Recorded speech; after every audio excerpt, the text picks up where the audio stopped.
Welcome to the Authority File, the academic library podcast from Choice. Choice is a publishing division of the ACRL and the publisher of Choice Reviews, Resources for College Libraries, and CC Advisor. This episode is brought to you by Taylor and Francis.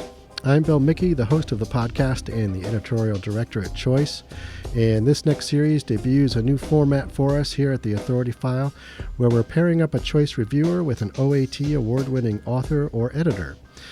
So we're pleased to welcome our special guest host, Dr. Randy Cornelius, professor of psychological science at Vassar College and one of Choice Review's longest-running reviewers.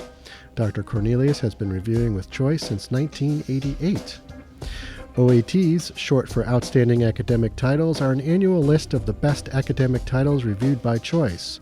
The 2018 list is just out and available in our January issue and online at choicereviews.org.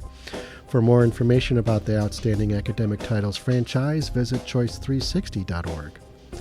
So for this series, Dr. Cornelius interviews Dr. Heidi Maibom, professor of philosophy at the University of Cincinnati and the editor of the Routledge Handbook of Philosophy of Empathy, which he awarded an essential rating, calling the handbook an important addition to any philosophy and psychology collection. This wide-ranging discussion mirrors the book's diverse set of topics about empathy and sits at the intersection of philosophy and psychology.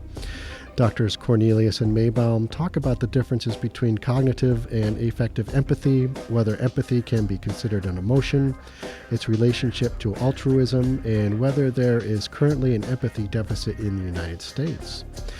In this episode, Dr. Cornelius and Dr. Maibom continue their cross-disciplinary discussion of empathy and her award-winning book, The Differences Between Cognitive and Affective Empathy, Whether We Can Be Overcome by Empathy, and How Empathy is Uniquely a Two-Faced Emotion.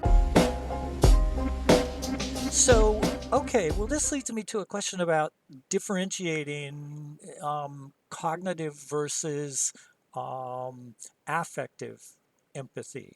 Can you precisely differentiate the two? And what are the consequences of differentiating the two in terms of philosophically, what are the consequences of differentiating the two? I think that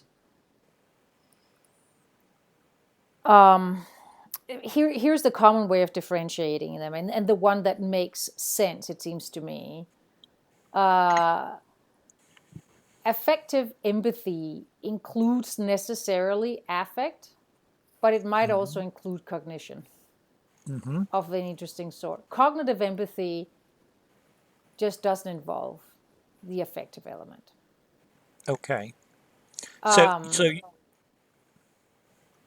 So that's a sort of broad way of thinking about it.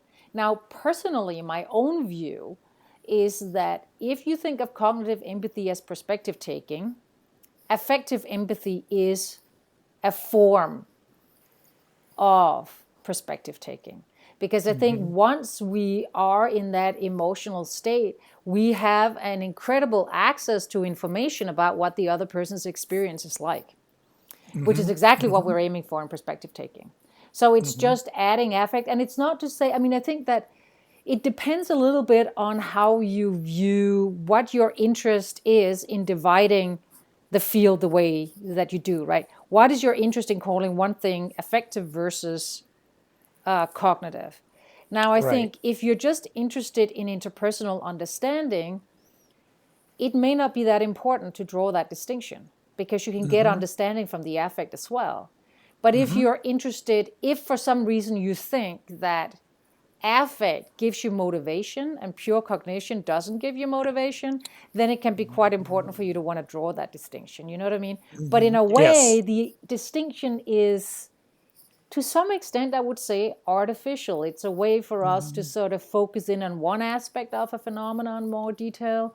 But I don't know whether we should think that there's something fundamental out there in reality that's really strictly, cut along the boundaries of the way that we tend to make those. Well, as a psychologist, I would ask something like, do cognitive and affective empathy spring from different sources? And do they then result in different kinds of actions on the part of the person experiencing them? Well, so I would say that sometimes they could, yes, because I think that a very classical form of empathy comes from emotional contagion. Yeah.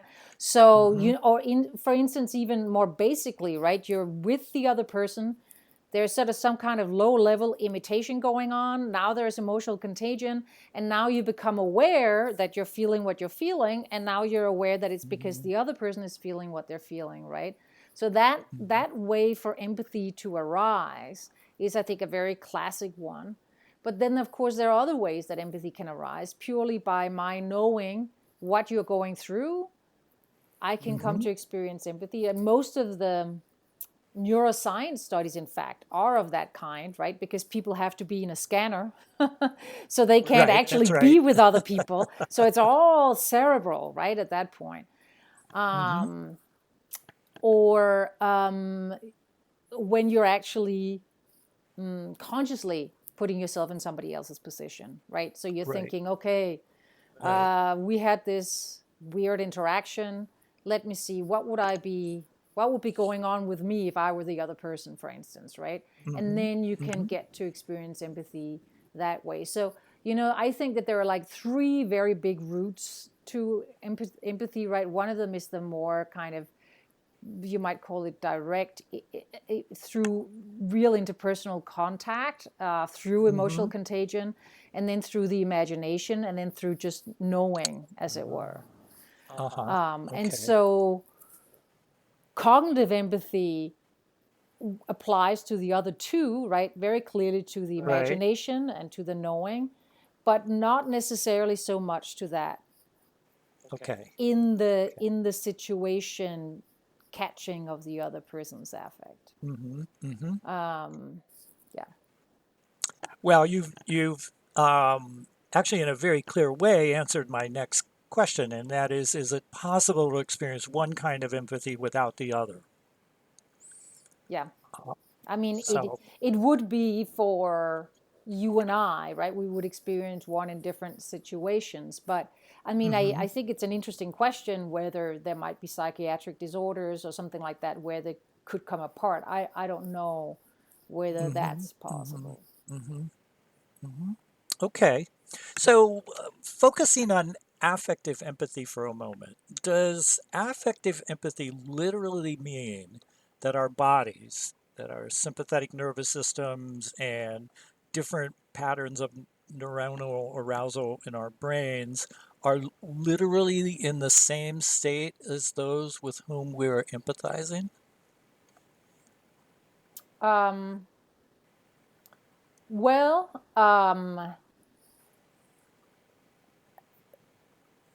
in the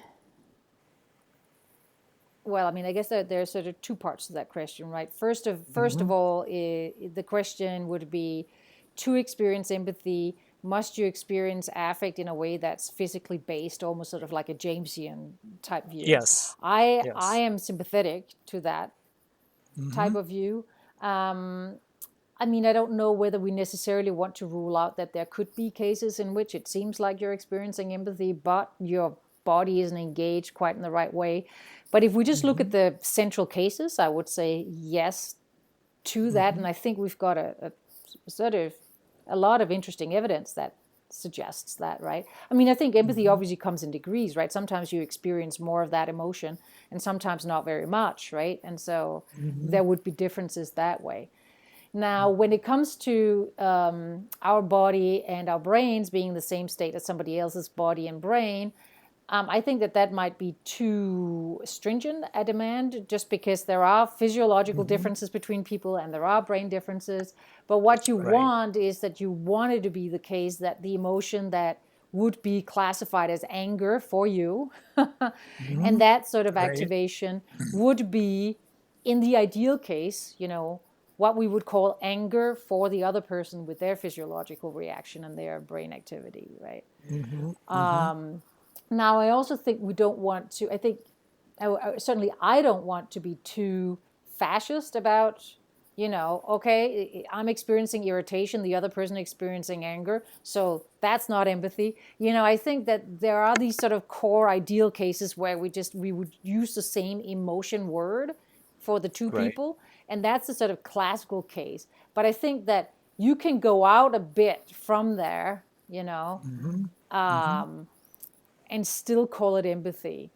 And then the boundary case would be where you're feeling happy and I'm upset because you're feeling happy. In which case, that would be more like anti-empathy, if you like. That's definitely wouldn't be empathy, right? That would be something. Yeah, I don't even think we have a word for it, do we? But it's not empathy. Let's put it that way. Right. Right. Right. So what you're arguing in a way, I mean, I'm very sympathetic to James's argument as well, and um, there have been studies that have been designed to test that very stringent notion that you need a sympathetic nervous system in order to experience emotion. And so the studies have looked at people who have spinal cord Yeah. injuries at the level of the neck, right? And so they're paraplegic and they experience emotions in their heads. And what's interesting about those studies is as I remember them, the participants report that they often, after their injuries, feel increases in kind of sentimentality, sympathy, emotions of that sort. But the quote unquote hot emotions, they don't feel. They don't feel as much. Yeah. Um, so that would support your view, I think, Right. in an interesting way. So I think we've begged the question already about whether empathy is an emotion. You would agree empathy is an emotion. It's Uh, it's a set. It's a way of experiencing emotions, I would say. Wait, okay, okay. Well, um, let me ask you a question that comes from emotion theory, and that is, emotions are sometimes regarded as feelings, and certainly empathy would would involve feelings for a psychologist.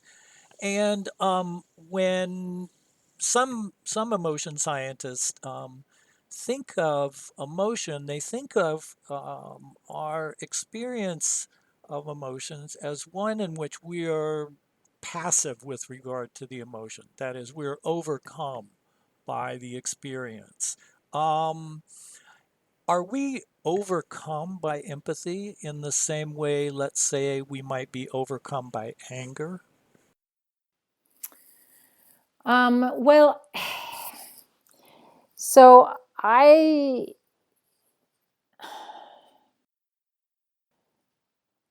have maybe other sympathies. I think that it's a little misleading to think of the emotions purely as passions. I think Hmm. that there's a much more active element, and I think that there's a lot of what someone like Nancy Eisenberg would call emotion regulation that's really central and really central for Right. empathy in particular. Hmm. And I also love the Stoics, and as soon as you say anger, I'm thinking about Seneca's Right. book on Right. anger. You know what I mean? And that those various methods that you can use in order to work with anger, as it were. Hmm. Right. And so, in a way, when you use the phrase overcome, I feel some resistance to Hmm. sort of accepting the overcomeness interpretation, Right. as opposed to Right. letting yourself go with the anger, right? That would be more, I think, of a Stoic view. And for some Hmm. reason, yeah, I like those Hmm. types of interpretations. Hmm. So I would say that surely there is an involuntary aspect of being emotionally aroused initially, right? And then there's lots of stuff that happens down the line, as it were, right? Where, going along with it or stopping up and thinking or wondering and so forth and so on, right? So a lot of stuff will happen down the line. Right. And I think that with empathy in particular, one of the things that I think is, so one of the things that I think empathy is, now that we're sort of discussing across the disciplinary boundaries, right, is, I mean, if you look at a lot of the empathy scales, right, the interpersonal reactivity index, empathy isn't Right. there. It's not there. There's empathic concern. Right. I said that's sympathy. Then there's personal distress. Then there's fantasy. And then there is, what's the other one? Perspective taking. Right.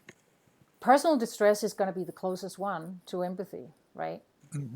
Now, if you look at somebody like Batson's work on empathy, right, he discovers that people that are exposed to other people in need will experience both what he calls empathic concern and distress.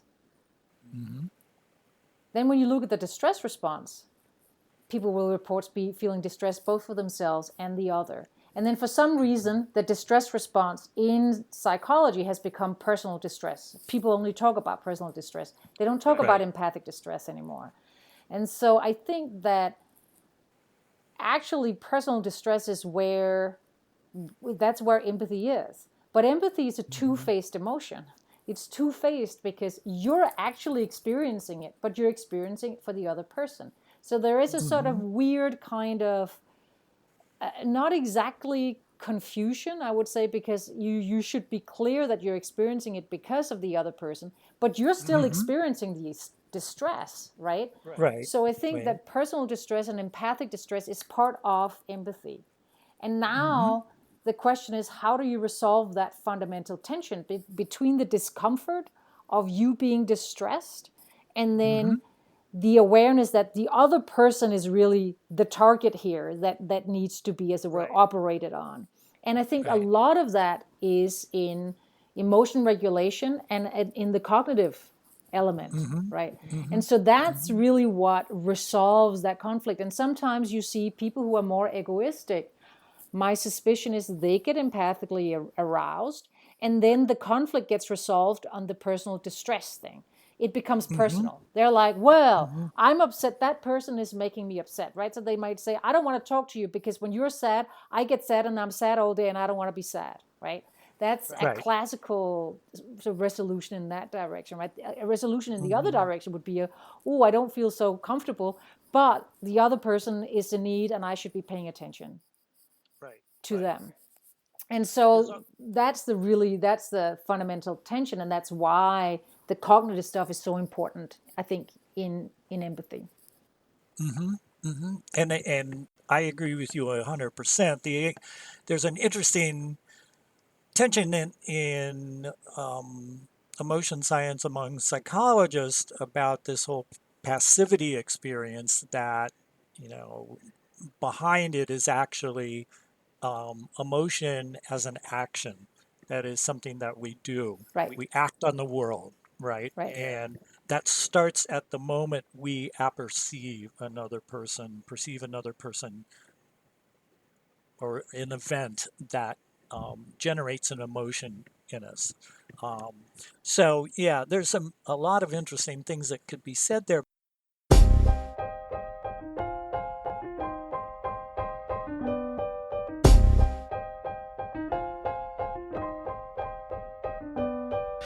You just heard a Special Authority File podcast featuring our guest host, Dr. Randy Cornelius, professor of psychological science at Vassar College and a longtime choice reviewer, interviewing Dr. Heidi Maibom, professor of philosophy at the University of Cincinnati and editor of the Routledge Handbook of Philosophy of Empathy. Dr. Cornelius originally reviewed Dr. Maibom's book in the May 2018 issue of Choice, awarding it an essential rating. The book went on to be recognized by Choice as a 2018 Outstanding Academic Title. Be sure to join us for the next episode where our guests continue their conversation about empathy, digging into the role of empathy in altruism, what the actual function of empathy is, and the continuity between humans and the natural world. Stay tuned. One of the explanations as to why people engage in altruistic behavior is to reduce their personal distress. So you've mentioned that there might be egotistic people or egoistic people who would feel that way. Could that be a more general phenomenon? I mean, we could go back a step and say, what is the relationship between empathy and altruism? Find all of the episodes of The Authority File on your favorite podcast app or on our website, choice360.org. Just click on the librarianship dropdown. On choice360.org, you'll also find information on Choice's entire product platform, including Choice Reviews, CC Advisor, Choice webinars, resources for college libraries, our white papers, and a whole lot more.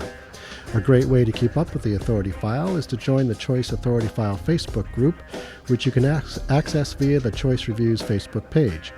As a member of the group, you can give us feedback, suggest podcast participants, chat with other listeners, and submit new topic ideas. Sponsorship and advertising for the Authority File podcast are handled by Choice's advertising manager, Pam Marino, and the production and editing are done by Choice's digital media specialist, Mark Dirks. That's all for this week. Thanks for joining us.